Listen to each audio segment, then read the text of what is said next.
जटाः सम्भ्रमभ्रमन्मलिन्दगच्छन्ति लोलवीचिवल्लरी विराजमानमोहनज्वलल्ललाटभट्टभावके किशोरचन्द्रशेखरे रतिपुनिक्षणम्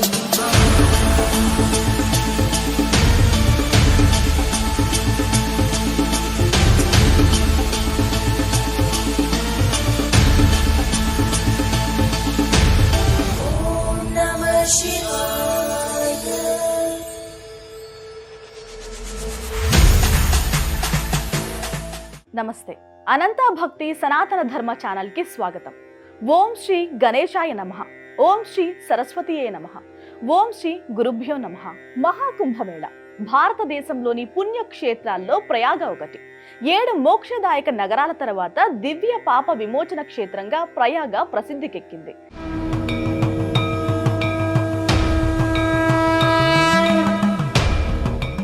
ప్రజాపతి బ్రహ్మ అక్కడ అనేక యాగాలు చేయడం వల్ల ప్రయాగ అనే పేరొచ్చిందని చాలా మంది చెబుతూ ఉంటారు. త్రివేణి సంగమంలోని 3 భాగాలను అగ్ని స్వరూప యజ్ఞ వేదికలుగా భావిస్తూ ఉంటారు. క్షేత్ర దర్శనానికి వచ్చే యాత్రికులు ఈ 3 భాగాల్లోనూ భక్తి శ్రద్ధలతో స్నానం చేసి ఒక్కొక్క రాత్రి బస చేస్తే త్రేతాగ్నుల ఉపాసన ఫలం లభిస్తుందని విశ్వాసం.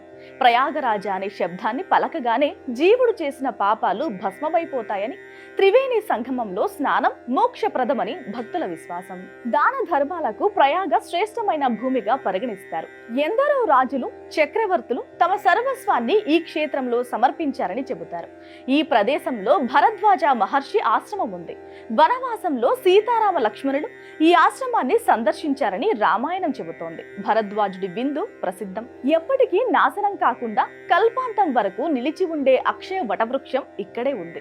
శంఖమాధవ, చక్రమాధవ, గదామాధవ మొదలైన 14 మంది మాధవులు విరాజిల్లుతున్న క్షేత్రం ఇది. తంత్ర చూడామణి ప్రకారం 51 శక్తి పీఠాల్లో ఒకటి ప్రయాగ. సతీదేవి చేతివేలు భూమి మీద పడిన ఈ ప్రదేశంలో అమ్మవారిని లలితాదేవిగా పూజిస్తూ ఉంటారు.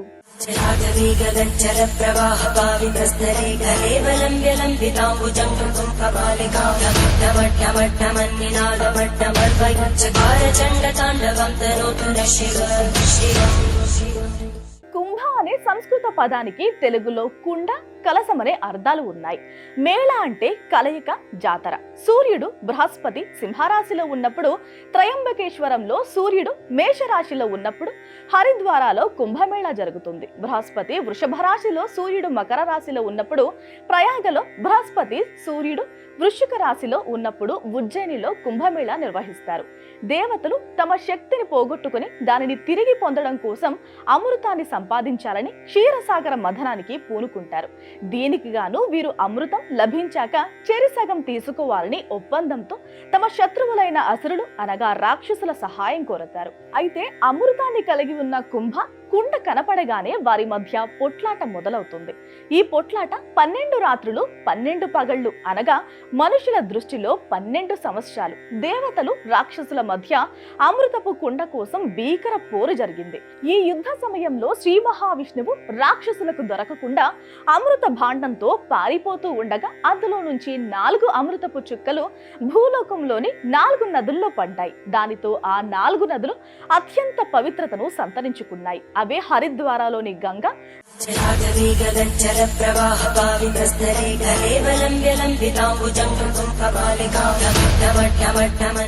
ఉజ్జయినిలోని సిప్రా,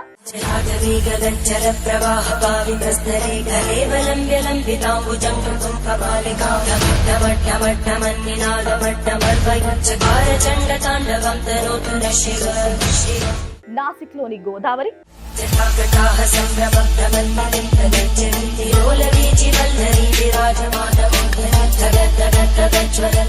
ప్రయాగ్రాజ్ లోని త్రివేణి సంగమం,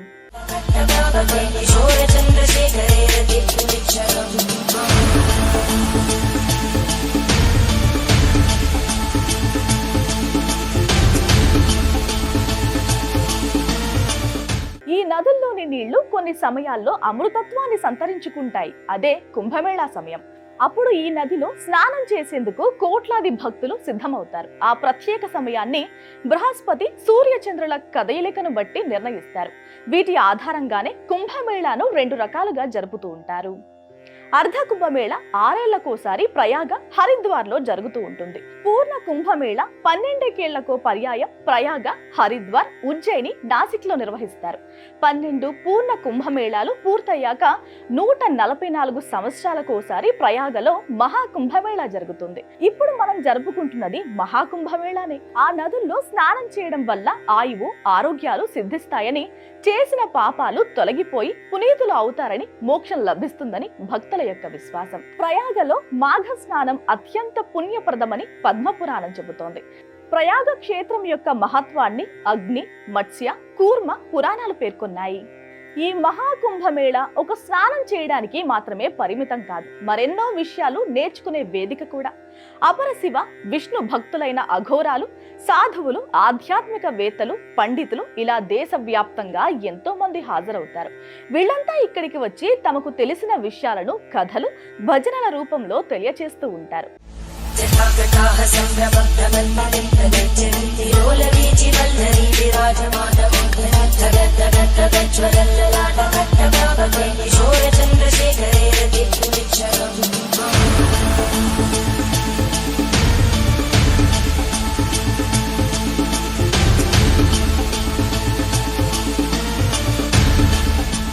బండార పేరుతో స్థానికులు, వాలంటీర్లు ఇక్కడికి వచ్చిన వారందరికీ భోజన సదుపాయాన్ని కల్పిస్తారు. ఈ కుంభమేళా సమయంలో అనేక వేడుకలు జరుగుతాయి. ఏనుగులు, గుర్రాలు, రథాలపై పేష్వాయి అనే పిలిచే సాంప్రదాయక ఊరేగింపులు, షాహీ స్నాన్ సమయంలో నాగసాధువులు మెరుస్తున్న కత్తులతో, ఇతరములైన ఆచారాలతో, భస్మంతో విన్యాసాలు చేస్తూ మిలియన్ల మంది యాత్రికులను ఆకర్షించే అనేక ఇతర సాంస్కృతిక కార్యక్రమాలు చేస్తారు. అన్నిటికీ మించి సాయంత్రాల సమయంలో అర్చకులు త్రివేణి సంగమంలో ఉండే ఘాట్లలో నదిమా తల్లికి ఇచ్చే హారతులు చూసేందుకు 2 కళ్ళు చాలవు.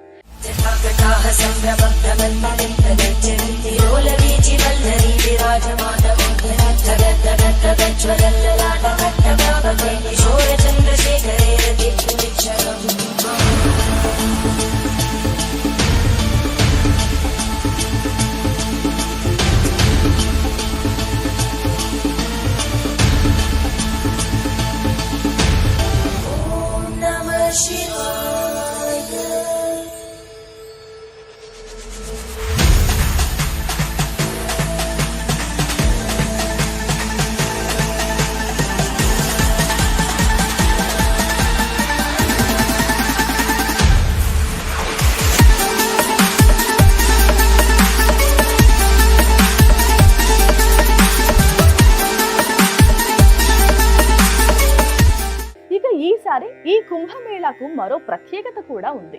ఇదే సమయానికి మాఘమాసం కూడా రావడం మరొక విశేషం. ప్రతి సంవత్సరం ఈ మాసంలో మాఘమేళా పేరుతో గంగా నదికి ప్రత్యేకంగా పూజలు చేస్తారు. దాదాపు 40 రోజులు సాగే ఈ మాఘ్ మేళాలో పాల్గొనేందుకు దేశవ్యాప్తంగా లక్షల మంది భక్తులు ఇక్కడికి విచ్చేస్తూ ఉంటారు. వీళ్ళంతా ఈ 40 రోజుల ఉపవాసం చేస్తూ గంగా నది ఒడ్డును నివసించేందుకు ఏర్పాట్లు చేసుకుంటారు. ఈ విధంగా 2 సందర్భాలు రావడం మరొక అద్భుతమైన విశేషం. ఈ 45 రోజుల పాటు సాగే మహాకుంభమేళాలో 6 తేదీల్ని అత్యంత పవిత్రమైనవిగా పరిగణిస్తారు. అన్ని రోజులు గంగా స్నానాలు, పూజలు కొనసాగిన జనవరి 13 అంటే పౌర్ణమి, జనవరి 14న మకర సంక్రాంతి, జనవరి 29న మౌని అమావాస్య, అలాగే ఫిబ్రవరి 3న వసంత పంచమి, ఫిబ్రవరి 12న మాఘ పౌర్ణమి, ఫిబ్రవరి 26న మహాశివరాత్రి రోజుల్లో స్నానమాచరిస్తే మోక్షం సిద్ధిస్తుందని నమ్మకం. అసలు ఈ మహాకుంభమేళాలో తిరగడం ఎలా, ఎక్కడెక్కడ ఏమేమి ఉన్నాయో తెలుసుకుందాం. సరళత కోసం మొత్తం నగరాన్ని వివిధ జోన్లుగా విభజించారు అధికారులు. ప్రధాన జోన్ ప్రయాగ్రాజ్ సిటీ. ఈ జోన్లో రైల్వే స్టేషన్లు అంటే ప్రయాగ్రాజ్ జంక్షన్, సుబేదార్ గంజ్, ప్రయాగ్రాజ్ రాంబాగ్, ప్రయాగ్రాజ్ ఎయిర్పోర్ట్, ప్రధాన మార్కెట్లు, పుష్కలంగా హోటళ్లు, షాప్స్, చాలా డైనింగ్ ఆప్షన్స్, అలాగే ఆజాద్ పార్క్, ఆనంద్ భవన్, కుస్టో భాగ్ వంటి పర్యాటక ప్రదేశాలు ఉన్నాయి. మనం ప్రధాన నగరంలో ఎక్కడ బస చేసినా సంఘం ప్రాంతానికి వెళ్లే వరకు ప్రయాణానికి అవాంతరాలు లేని ప్రజా రవాణా ఏర్పాటు ఉన్నాయి. రైల్వే స్టేషన్లపై ఆంక్షలు ఉన్నాయి. ఉదాహరణకు ప్రయాగ్రాజ్ జంక్షన్ వద్ద లీడర్ రోడ్ వైపు నుంచి ప్రవేశం, సివిల్ లైన్స్ వైపు నుంచి నిష్క్రమణ. ఇక అదే విధంగా సుబేదార్ గంజ్ రైల్వే స్టేషన్ లో కరేలి వైపు నుంచి ప్రవేశం, అలాగే జీటీ రోడ్ అంటే సులేం సరాయ్ వైపు నుంచి నిష్క్రమణ. అలాగే ప్రయాగ్రాజ్ ఎక్స్ప్రెస్ న్యూఢిల్లీ టు ప్రయాగ్రాజ్ మధ్య అత్యంత ప్రజాదరణ పొందిన రైలు సుబేదార్గంజ్ స్టేషన్ నుండి మాత్రమే ప్రారంభమవుతుంది, అలాగే ముగిసిపోతుంది. గుర్తుంచుకోండి. నగరంలో అప్పుడప్పుడు కొంచెం ట్రాఫిక్ జామ్ కావచ్చు. సంఘం, దరగంజ్ ప్రాంతానికి చాలా దగ్గరగా బస ఉంటే తప్ప మిగతా నగరంలో ఉంటే తిరగడానికి ఇబ్బంది ఏమీ ఉండదు. రెండవ జోన్ సంఘం జోన్. శ్రీ బడే హనుమాన్జీ ఆలయం, అక్షయవత్ మరియు స్నాన్ ఘాట్లు ఈ జోన్ లో ఉన్నాయి. ఈ జోన్ లో అడ్మినిస్ట్రేటివ్ ఆఫీసులు, ప్రభుత్వ సెటప్లు, అలాగే యూపీఎస్టీడీసీ ద్వారా టెంట్ సిటీ ఉన్నాయి. కుంభమేళా ఏర్పాట్ల పర్యవేక్షణలో పాలు పంచుకున్న ప్రభుత్వ అధికారులు మరియు టెంట్ సిటీలో వసతికి బుక్ చేసుకున్న వారు మినహా దాదాపు ఎవరు ఈ జోన్లో నివసించరు లేదా వసతి పొందలేరు. బడే హనుమాన్జీ దేవాలయం, అక్షయవత్ దర్శనానికి, స్నానాలు చేయడానికి మాత్రమే ఈ జోన్ కు వెళ్ళండి. ఎందుకంటే అక్షయవత్ కారిడార్ మరియు శ్రీ బడే హనుమాన్జీ టెంపుల్ వద్ద రోజు చాలా పెద్ద సంఖ్యలో జనం వచ్చే అవకాశం ఉంది. సంఘం వద్ద ఒక్కటి తప్ప వారణాసి వంటి ఘాట్లు ఇక్కడ మనకు కనిపించవు. కానీ కనీసం ఒక 2 కిలోమీటర్ల మేర ఇసుక బస్తాలతో రక్షణ కల్పించిన సౌకర్యవంతమైన స్నాన ప్రదేశాలు తయారు చేశారు. ఎక్కడా బురద లేకుండా చూస్తున్నారు అధికారులు. గంగా నది, యమునా నది, అలాగే సంగమంలో స్నానం చేయడానికి పలు ఆప్షన్స్ కూడా ఉన్నాయి. యమునా కోట సమీపంలో ఒక పక్కా ఘాట్ ఉంది. చాలా పడవలు సంఘంకి ఈ ఒడ్డు నుంచి నడుస్తాయి. గంగా నదికి దరాగంజ్ దగ్గర పక్కా ఘాట్ ఉంది. ఇవి తప్ప ఇతర స్నానపు ప్రదేశాలు సాధారణ ఇసుక సంచులతో తాత్కాలిక ఘాట్స్ లాగా ఏర్పాటు చేశారు. సంఘం ప్రాంతంలో కూడా పక్కా ఘాట్ లేదు, కానీ స్నానాలు చేయడానికి అనువుగా ఇసుక బస్తాలతో ఏర్పాట్లు చేశారు. 3 నదుల నీరు కలిసే అసలు సంగమం వద్ద స్నానం చేయడానికి పడవలో వెళ్ళవచ్చు. అక్కడ గంగా, యమునా నదుల సంగమాన్ని మన కన్నులతో ప్రత్యక్షంగా దర్శించవచ్చు. ఈ సంఘం జోన్ కి చేరుకోవాలంటే నగరంలోని ఏ ప్రాంతం నుంచి అయినా ఆలోపి చుంగికి చేరుకోవడానికి ప్రయత్నించండి. అక్కడ నుంచి కనీసం 2 కిలోమీటర్లు నడిచి సంఘం చేరుకోవాలి. ఆలోపి చుంగి దాటి సంఘం వరకు మీకు ఏ వాహనం అంటే ఈ రిక్షాతో సహా ఏ వాహనం కూడా లభించకపోయే అవకాశాలే ఎక్కువ. అలోపి మాత ఆలయం, శక్తిపీఠ్ అలోపి చుంగి నుండి నడక దూరంలో ఉంది. ఇక 3వ జోన్ దర్గంజ్ జోన్. సంఘం సమీపంలోని నగరంలోని ఒక భాగం.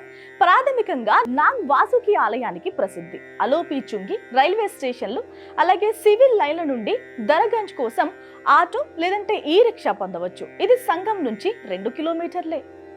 సమీపంలోని రైల్వే స్టేషన్లు ప్రయాగ్రాజ్, రాంబాగ్, ప్రయాగ్రాజ్ సంఘం. ఇక 4వ జోన్ అఖాడా కల్పవాస్ జోన్. ఈ జోన్ సాధువులు, భక్తులకు ప్రధాన నివాస ప్రాంతం. ఇది సంఘం మండలానికి ఎదురుగా గంగా నదికి అడ్డంగా ఉంది. ఈ మండలం సంఘం నుండి ఫఫామౌ వరకు దాదాపు 5 నుంచి 6 కిలోమీటర్ల వరకు గంగా నది ఒడ్డున నగరానికి ఎదురుగా విస్తరించి ఉంది. నగరం వైపు నుండి ఈ జోన్ కు వెళ్లేందుకు దాదాపు 30 ఫాంటూన్ వంతెనలు ఈ ప్రాంతంలో ఏర్పాటు చేశారు. ఈ జోన్ జూసీ వైపు నుండి కూడా చేరుకోవచ్చు. జూసీ రైల్వే స్టేషన్ జూసీ వైపు ఉంది. ఈ జోన్ లో ప్రయాణించడానికి ఆటో రిక్షా లేదంటే ఈ రిక్షాలు దొరుకుతాయి. జూసీ వైపు నుంచి రిక్షా తీసుకుంటే అది చాలా వరకు ట్రాఫిక్ ఫ్రీ. కానీ దర్గంజ్ లేదా సంఘం వైపు నుండి వెళ్తే అక్కడ ట్రాఫిక్ గందరగోళంగా ఉండవచ్చు. వెళ్లేవారు కాస్త చూసుకోగలరు.